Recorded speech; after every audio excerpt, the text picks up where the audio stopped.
You know, once upon a time I was foolish enough to think that this violent video games debate about real-world violence and the correlation between the two, I was naive enough to think that that died with Jack Thompson. But no. No, it hasn't. So what the video you're about to see is called blah blah blah blah blah, whatever it is, and then it says Fox News debate. But it's not really so much of a debate so much as it is two people verbally filleting each other with similar opinions. All right, let's see what they have to say about the Newtown, Connecticut shooting, because we all know that that's violent video games and they're linked. So let's see what Fox News has to say about this. Let's go.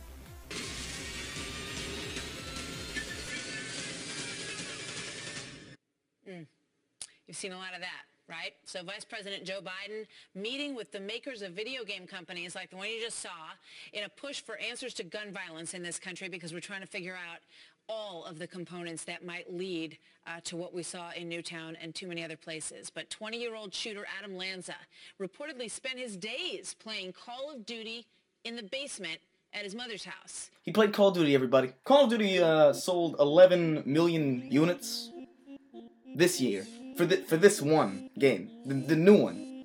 It's not even all of them combined. It's 11 million units, which is just a lot of units. That's a lot of people playing the game. The one game from this year, last year. Sorry. Where are the 11 million school shootings? Assholes.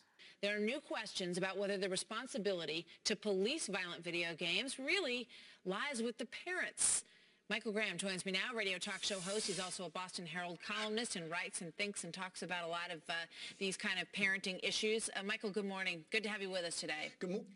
Glad to be here, and I pray right now that my 20-year-old son isn't sitting in a basement playing video games all day. He better be at work. Don't we all? What do you think? Is this a component, and how should we deal with it if it is? Well, a couple of things. One is the court system has already spoken about the ability to regulate video games. I think it was 2011. There was an Antonin Scalia decision the court gave that said that this is protected speech, just like movies, etc. No one's going to go out and ban Expendables 9, although please God, I wish they would. Right. You know, because of this, we can't do it. So you can't do it to video games either. I also want to point out the bigger picture here.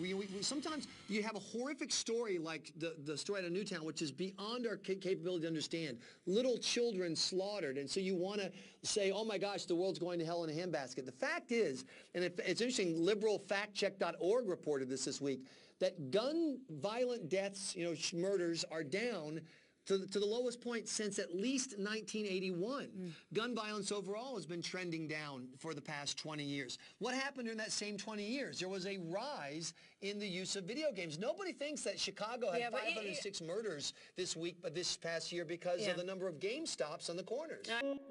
You've just invalidated your point. Brilliant. I understand, and I agree with you, but whenever we hear, when you start to get into the minds of these twisted individuals, it tends to be a common trait that you find out that, yes, indeed, they had been, playing these kind of games, Halo and, Call of Duty and all of these in their basements. Again, Halo and Call of Duty they're literally among the most famous, most highest grossing, most selling games of all goddamn time, okay?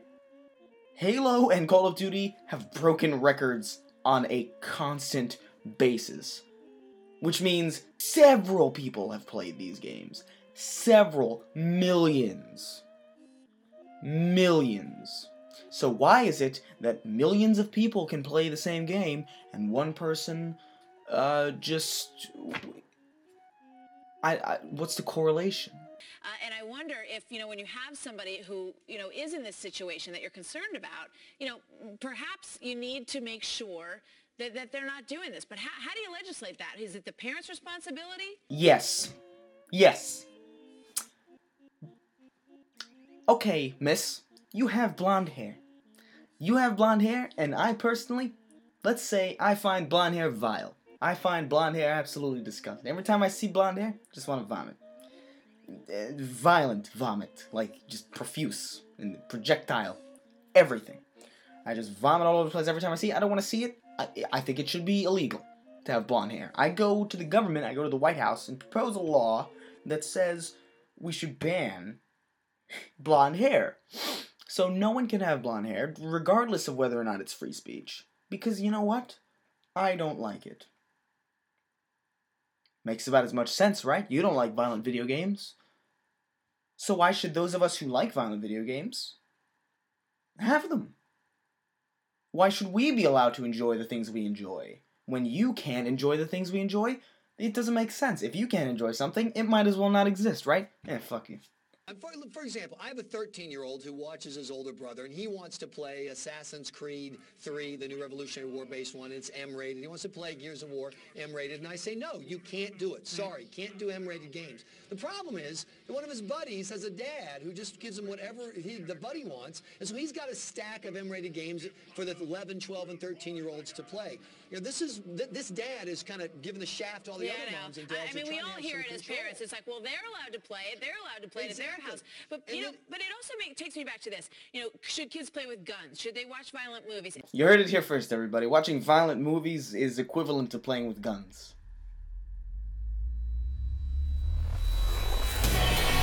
Makes sense. I always feel like you're not going to turn a normal child into somebody who is a monster, who can create what happened in Newtown by allowing them to watch a video or to play with a gun. And we all know it goes to the bigger picture. You know, the whole family. No, that's enough. That's enough. That was basically the end of the video. But it's just, there's something really stupid about trying to shift the blame off of the person responsible to everything else around him that is constantly consumed by everybody else, yet everybody else is fine. We should be focusing on the person. We should be focusing on what made him this way, and if nothing made him that way, he was just like that, guess what? Problem solved! There's nothing left for you to do. I'm Chris Maldonado. Keep calm and play.